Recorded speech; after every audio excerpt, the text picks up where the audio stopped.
시작하면서 베드로전서를 하게 되었습니다. 베드로전서를 여러 차례 하고 싶었지만은 성령께서 멈추시게 하시고 그래서 하게 하십니다. 그동안 베드로전서는 여러 설교를 통해서 또 인용을 통해서 많이 봐왔습니다.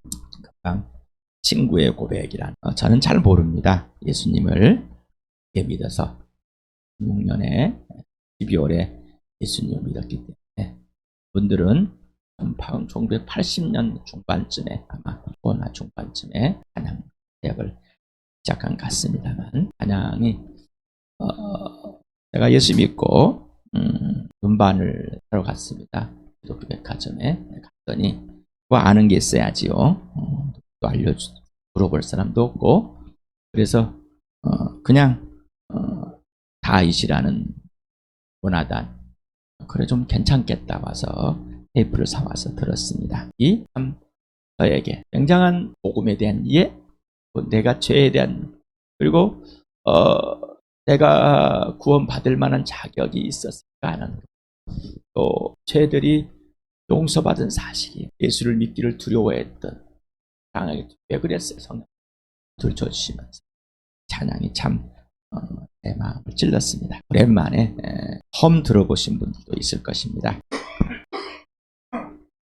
아직도 감기가 낫지 않아서 목소리가 짐이 나옵니다. 됐습니다. 검은 찬송가에 대해서 요즘에는 성경에 있는 힘을 따랐던 사람 향하는 자들은 다가 알고 있는 이렇게 불러보았습니다. 베드로전서 1장 1절 2절을 하겠습니다. 같이 읽어보겠습니다. 시작.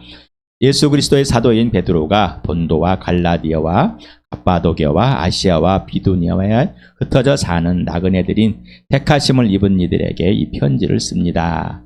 하나님 아버지께서 여러분을 미리 아시고 성령으로 거룩하게 해주셔서 여러분은 순종하게 되고 예수 그리스도의 핏부림을 받게 되었습니다.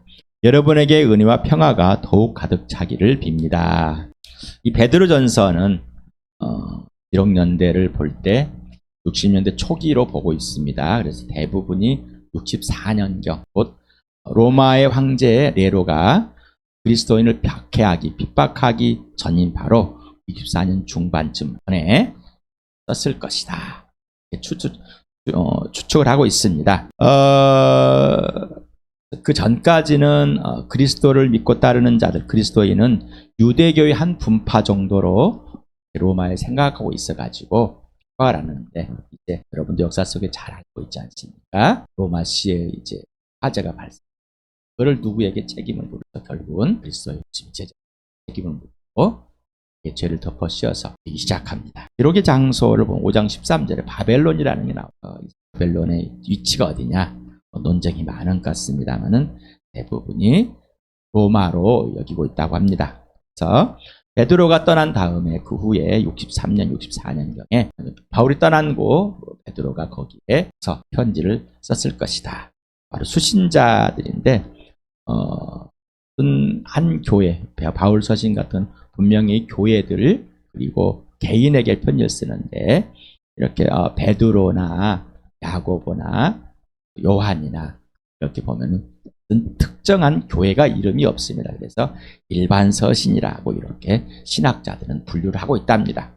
그래서 지금 수신자들이 있는 지역 흩어져 있는 나그네들 교회들 보니까 본도, 갈라디아, 갑바도기, 아시아, 비두니아 흩어진 얘기를 봅니다. 그래서 지도를 보니까 이렇게 봤죠. 여러 차례 봤죠. 바울을 선교를 할 때 어떤 그 지도를 보여줄 때 터키 지역 위에는 흑해고 밑에는 지중해. 그래서 지금의 튀르키아를 지역입니다. 그래서 본도, 비두기아, 갈라디아, 갑바도기아, 비두니아, 아시아 이렇게 여러분에게 동그랗게 쳐넣습니다. 이 지역을 실은 그쪽 전체 지역을 다 말하고 있는 것 같습니다. 대표적인 지역들을 이렇게 꼽아가지고 왔지만은 그 지역에 있는 전체적으로 회람 서신으로 보낸 것 같습니다. 기록 목적이 있는데 예수 그리스도의 죽으심과 부활을 통한 구원, 오직 예수만을 통한 인생의 문제가 해결되고 오직 예수의 죽으심과 부활을 통해서만 예수를 믿게 되었고 예수님의 죽으심이 곧 무엇인지를 분명하게 말하고 또 영적인 이스라엘과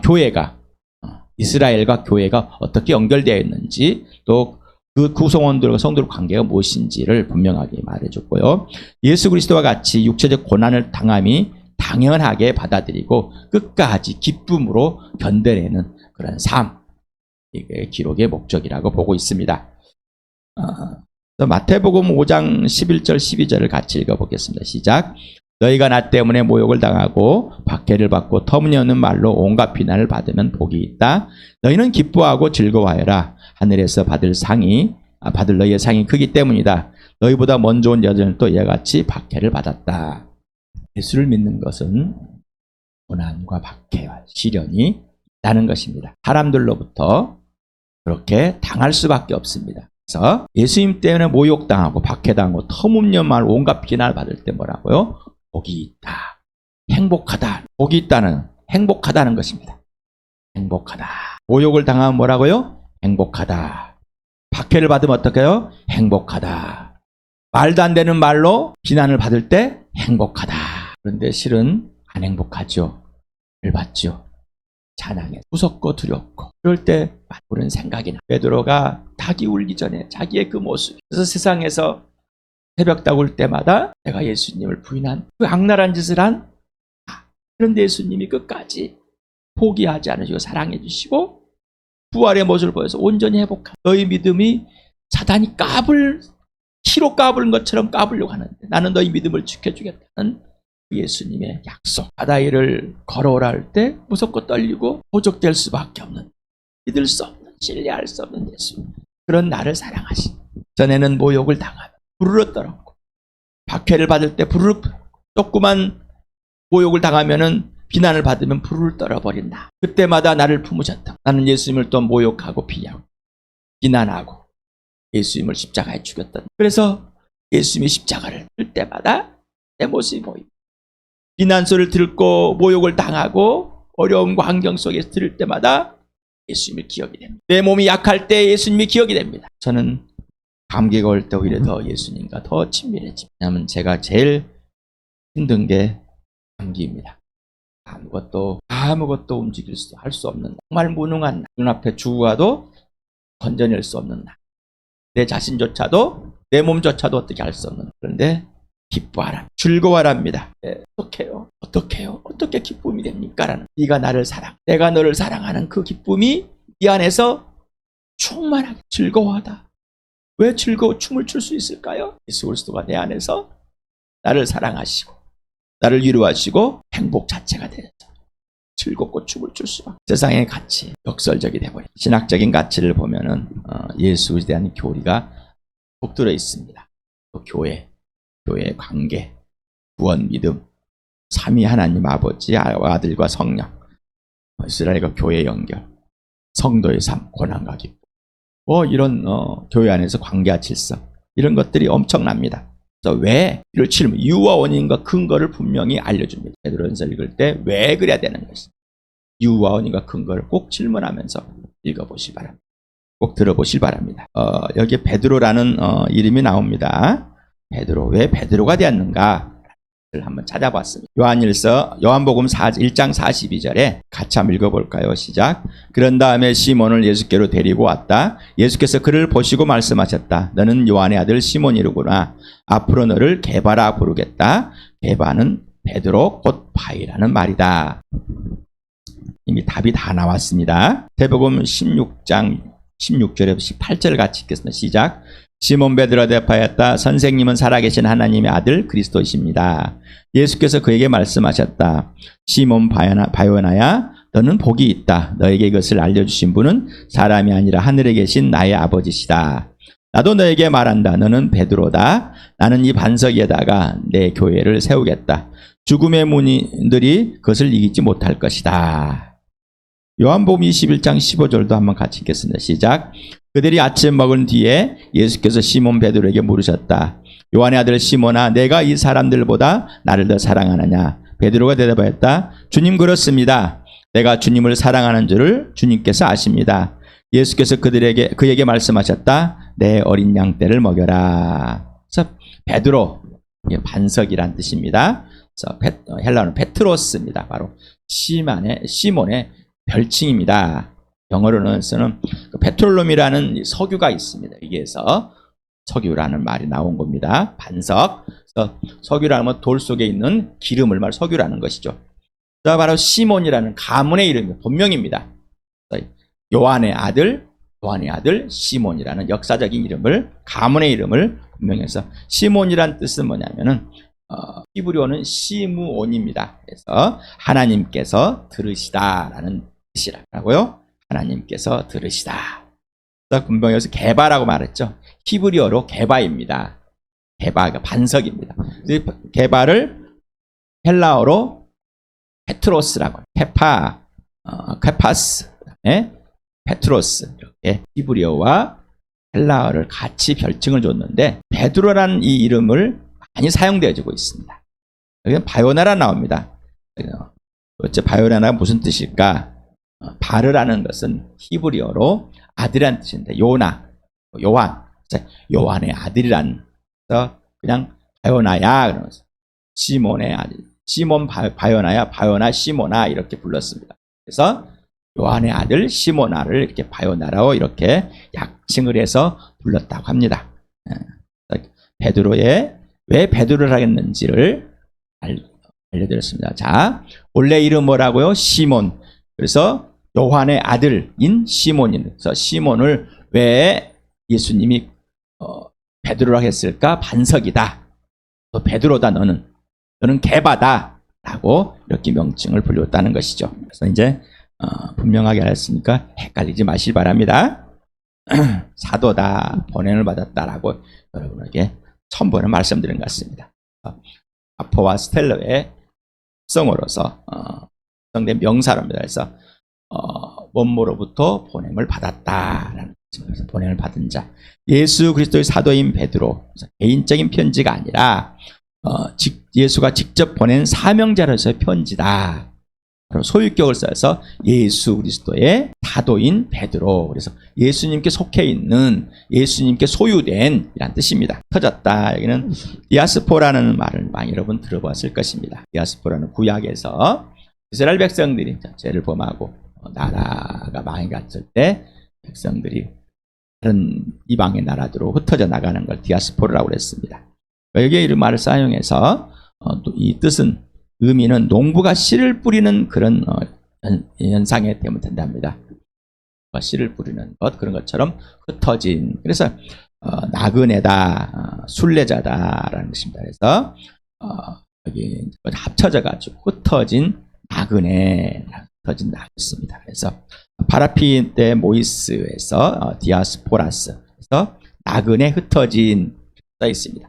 형용사로 흩어진 나그네라는 그 의미는 하나님의 나라에 이미 들어가 있는, 곧 소속된 하나님의 자녀들로서 이 땅의 순례자처럼 흩어져 사는 모습을 의미합니다. 그래서 천국이 백성이다. 그래서 이 땅에서 복음으로 거듭나서 각 지역마다 있을 곳에 있는 사람들을 말하는 것입니다. 이거를 나그네라, 잠깐 있다가 갈 사람들이다. 베드로는 나그네로 표현됐습니다. 또 바울도 에베소에서 나그네다 이렇게 표현했죠. 여러분은 어떤 마음을 갖고 있습니까? 어떤 삶을 갖고 있습니까? 나그네의 삶입니까? 아니면 정착하려고 애쓰는 삶, 땅에 뿌리를 박으려고 짐이 나옵니다. 가렵습니다. 여러분은 이 땅에 뿌리를 박고 싶으십니까? 마음속에 안정된 삶, 불편하지 않는 삶, 안락한 삶, 이런 것을 추구할 수 있습니다. 그러나 그런 것이 아니라 지금 베드로전서는 지금 핍박이 곧 올 것 같은, 지금 고난을 받아야 할 것 같은 어떤 베드로에게 온 이것을 지금 이 흩어진 나그네들, 성도들에게 이렇게 지금 미리 말하고 있는, 준비하라고 말하고 있는 것 같습니다. 하나님 아버지께서 여러분을 미리 아시고 아심을 따라, 개혁 한글에 개혁 성경에 이렇게 했는데 세 번역은 따라, 같아라, 뭘 따라서라는 것을 생략을 해버렸어요. 좀 아쉽습니다. 여러분을 미리 아심을 따라, 그렇게 옆에다 써놓으면 좋겠습니다. 성령으로 거룩하게 해주셔서 여러분은 순종하게 되고 예수 그리스도의 핏부림을 받게 되었습니다. 여러분에게 은혜와 평화가 더욱 가득 차기를 빕니다. 흩어진 나그네, 바로 택함을 받은 자들이다. 하나님 아버지께서 미리 알고 있었던 자들이고 성령으로 거룩하게 해주시고 순종하신 자들이고 예수의 핏부림을 받은 자들이다. 자, 이게 지금 본도와 갈라디아, 갑바도기와 아시아와 비두니아에 흩어져 있는 사람들, 바로. 그런데 이 사람들이 그냥 외롭게 흩어져서 그냥 있는 것이 아니라 하나님께서 미리 아시고 성령으로 해서 예수 그리스도의 핏부림과 순종을 얻게 주셨다는 것이 하나님의 자녀가 됐어. 외로운 인생이 아니라 하나님의 자녀예요. 하나님의 백성으로서 당당하게 하늘의 시민으로 살 수 있는 그 특권을 가진 자라는 것이죠. 미리 알다라는 것은 프로그네시스라는 이 단어인데 예지, 먼저 알고 있다라는 것이 이에 사용하고 있습니다. 사도행전 2장 23절을 같이 읽어보겠습니다. 시작. 이 예수께서 버림을 받으신 것은 하나님이 정하신 계획을 따라 미리 알고 계신 대로 된 일이지만 여러분은 그를 무법자들의 손을 빌어서 십자가에 못 박아 죽였습니다. 여기에서 미리 알고라는 단어, 이 단어는 신약에서 2번 사용되고 있답니다. 프로기노스코라는 미리 알다, 기노스코를 우리 많이 했죠. 알다라는 거, 경험적으로 알다는 뜻. 이거 미리 알다, 프로라는 앞에, 앞에라는 단어를 써가지고 미리 알다라는 단어가 된 것 같습니다.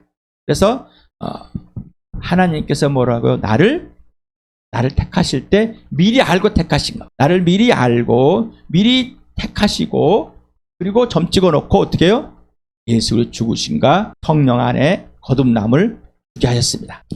여기는 헬라어 단어가 있습니다. 쭉 에이스라는 휴파코엔 카이 그라티스모 마토스라는 이 단어가 있는데 두 번째 단어 바로 순종이라는 단어이고요. 그 다음에 세 번째 단어로 핏부림이라는 단어입니다. 그래서 이 순종이라는 단어, 피파코에라는 단어인데 복종이라는, 무릎을 꿇고 엎드린 자세를 순종하고 복종하는 것. 그 다음에 뿌림이라는 단어인데 그는 뿌르기, 흩뿌리기라는 이에 사용되었습니다. 그래서 그란티모스모스라는 이 단어인데 뿌려지는 것. 이 핏뿌림은 구약에서 뿔에다 바르고 피를 뿌리고 이렇게 했습니다. 그래서 예수 그리스도의 구약에 있는 것처럼 핏부림을 받은 겁니다. 그래서 히브리서 2장 12장 24절에 이렇게 나옵니다. 새 언약의 중재이신 예수와 그가 뿌리신 피 앞에 나왔습니다. 여긴 아십니까? 히브리서 할 때 그 피는 아벨의 피보다 더 훌륭하게 말해줍니다. 예수님이 새 언약의 중재자이시죠? 하나님과 나의 중재되신 예수님이 피가 뿌려주신 앞에 나온 거죠. 예수 그리스도의 피로 덮어져. 우리 요한 1서에서는 예수 우리 피 속에서 계속 있기 때문에 하나님 아버지와 사귐은 언제나 되린다.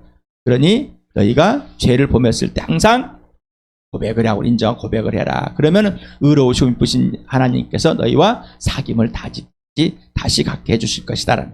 그래서 죄사함은 오직 예수 그리스도의 피밖에 없다는 것입니다. 이거를 직역을 하게 되면은 예수 그리스도의 순종과 핏부림을 얻기 위하여 성령의 거룩하게 하심을 얻게 한 이렇게 직역을 할 수 있습니다. 왜냐하면 순종과 핏부림은 예수 그리스도에 속한 것이지 성령 연결된 건 아닙니다. 성령 연결된 건 아니에요. 순종, 복종, 여러분 그렇죠? 순종과 복종을 많이 들었습니다. 우리에게는 순종이란 일도 없다는 것을, 우리가 처음 하나님께 순종한 게 뭐예요? 예수 믿을 때. 하나님 명령은 하나님의 아들 예수 그리스도를 믿는 것, 처음 순종이야. 그리고 이제 예수님께 처음 순종하는 거면 사랑하라는. 근데 이 순종을 예수님 어떻게 배웠다고요? 고난을 통해서. 우리는 어떤 고난이 왔을 때, 내 고난을 선택했을 때 순종을 알게 됩니다. 우리는 내가 힘들고 내가 불편하고 불안정하고 괴롭고 외롭고 뭔가 나에게 이익이 된 불편함이 왔다면 불순종을 가버립니다. 그러나 내가 예수만 알고 예수의 부활을 경험하고 예수 그리스도의 내가 고난에 직접 참여한 예수님 말을 듣고, 그때 하나님의 아들이 예수님이 아버지의 말을 듣고 이 땅에 오셨을 때 고난을 처음 받았습니다. 그분은 엄마의 뱃속에 40주 있을 때부터 고난을 받은 겁니다. 그리고 실질적으로 고난, 힘듦을. 그런데 어떻게 순종을 했다고. 근데 그거를 통해서 순종을 배웠다고. 여러분, 진짜 순종을 배우는 것은 고난을 내가 직접 선택했어요. 도망가지 마시 바랍니다. 불편하다고 도망가지 마시 바랍니다. 우리는 항상 도망치기를 좋아했던 사람들이, 불편과 불만을 많이 품고 항상 피하고 싶었기 때문에, 사랑하기를 두려워했기 때문에 순종하기를 거리고. 그러나 우리에게 고난은 순종을 배울 수 있는 가장 귀한 겁니다. 고난을 통해서만 오직 순종을 배울 수 있습니다. 예수님께 순종을 직접 배우시길 바랍니다. 예수님을 직접 따라가면 순종을 배웁니다. 더욱 가득 차기를 빕니다라는 플레티노라는 이 단어인데, 많아지다, 점점 증가하다, 더 많게 하다, 잘하다, 넘쳐나게 하다는 뜻입니다. 여기서는 희구법을 썼습니다. 소망의 법, 바라는 법을 썼어요. 단순과 수동태인데, 자, 미래의 완전한 성취를, 지금 이 상황에서 가득 찬 것을 계속 유지하는 것 말합니다. 그리고 아직 완성되지 않는 것, 이 땅에 나그네로 있기 때문에 완성되지 않는 겁니다. 그래서 삼위 하나님과 지속적인 사귐, 곧 관계 질서가 유지되어 그 은혜와 평화가 계속 자라고 더 넘쳐나기를 희망하는 의미입니다. 그래서 이것은 각자가 개인적으로 경험해야지만 알 수 있다는 겁니다. 그래서 하나님과의 관계 질서가 경험적으로 알아야 되는데, 경험되지 않는다면, 다시 말하면 이 경험만 어떤 병을 고쳐지고 어떤 느낌이 있고 이런 경험이 아니에요. 이거는 인격적인 사랑의 관계의 경험입니다. 생명 있는 자는 예수 그리스도와 예수를 통해서 하나님 아버지와 인격적인 관계가 형성이 된 겁니다. 예수님이 땅에 보내셔서 죽이시고 그 풋비름으로 나를 구원하신 이유는 하나님 아버지와 사랑의 영원한 사랑 안에서 사귐을 갖게 하시려고 구원하신 것이지, 단순히 어떤 것을 보여주고 어떤 걸 이루어주고 물건을 주고 선물을 주는 그러한 목적으로 하신 거 아닙니다. 그거는 있을 수도 있고 없습니다. 개인적인 경험이 안 되면 안 돼요. 편지에, 바울의 편지에 독특함이라고 합니다. 굉장히 희구법을 써가서 굉장히 그렇게 간절히 바라는, 그리고 굉장히 또 명령적인 것 또는 소망적인 것을 바울은 간청합니다, 이런 표현을 했죠. 구원이 뭐예요? 구원, 죽음의 생명, 인생의 문제가 해결되는 것, 구원이죠. 영적으로 죽었다가 하나님과 아무런 관계가 없이 예수 그리스도를 믿지 않음으로 이미 심판을 받아 죽어버린 겁니다. 죽음에서 어떻게 생명으로 옮겨지는 것, 이게 구원이라고 했죠. 그래서 천국에서, 지옥에서 천국으로 가는 거죠. 그러니까 구원이란 잘못된, 너무나 지옥에 천국 가는 것, 이걸 구원이라고 생각한다면 이 땅에서 이 진짜 실질적인 무엇이 구원인지를 망각하게 되는 거예요. 다시 말씀입니다. 죽음에서 생명으로, 죽은 자에서 생명으로, 영원한 생명을 가진 자로 인생의 문제가 해결되는 것, 영생, 택하심을 입은 자, 하나님의 자녀, 영적인 나그네가 된 겁니다.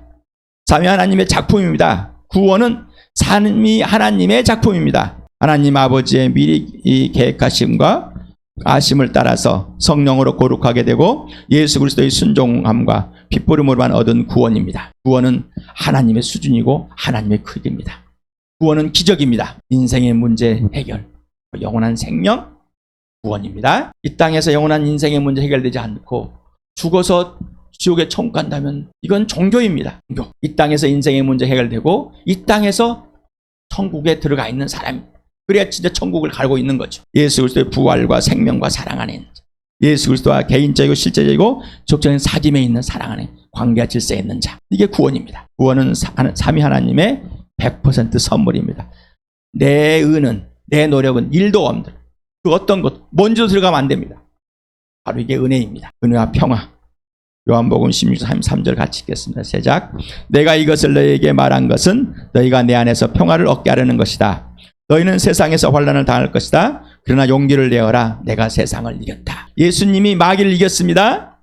세상을 이겼습니다. 그래서 어떻게 우리도 이긴 자라고 그랬죠. 이겼다고 그랬습니다. 당연히 이 땅에 불편합니다. 환난을 당하는 겁니다. 고통을 당하는 겁니다. 그리고 예수님 때문에 핍박을 받는 겁니다. 조롱을 받습니다. 당연한 겁니다. 그러나 예수 그리스도 안에서 뭐예요? 예수님의 평화가 내 안에서 완전히 이루어진 것입니다. 완전히 얻게 주셨습니다. 여러분, 나와 여러분은 완전히 얻은 겁니다. 노력해서 평화를 이루는 게 아닙니다. 이미 평화이신 예수님이 내 안에 들어와서 그것을 얻게 하였습니다. 하나님과 화해를 하게, 더 이상 싸움이 오고 다툼이 없습니다. 하나님과 논쟁이 없습니다. 분쟁이 없습니다. 그러니 어떻게 사람과 논쟁과 분쟁이 없습니다. 핍박을 받지 않을 이유는, 논쟁하고 싸우면은 핍박을 받지 않을 이유. 그러나 핍박을 받는 이유는 이미 나는 예수님이 십자가에 죽으시면 하나님께서 나와 화해하신 것처럼, 내가 하나님께 돌아가기 전에 이미 화해하신 것처럼 나도 세상에 있는 사람들과 화해를 이미 했기 때문입니다. 먼저 같이 읽겠습니다. 시작. 예수 그리스도의 사도인 베드로가 본도와 갈라디아와 갑바도기와 아시아와 비두니아 흩어져 사는 나그네들인 택하심을 입은 이들에게 이 편지를 씁니다. 하나님 아버지께서 여러분을 미리 아시고 성령으로 거룩하게 해주셔서 여러분은 순종하게 되고 예수 그리스도의 핏부림을 받게 되었습니다. 여러분에게 은혜와 평화가 더욱 가득 차기를 빕니다.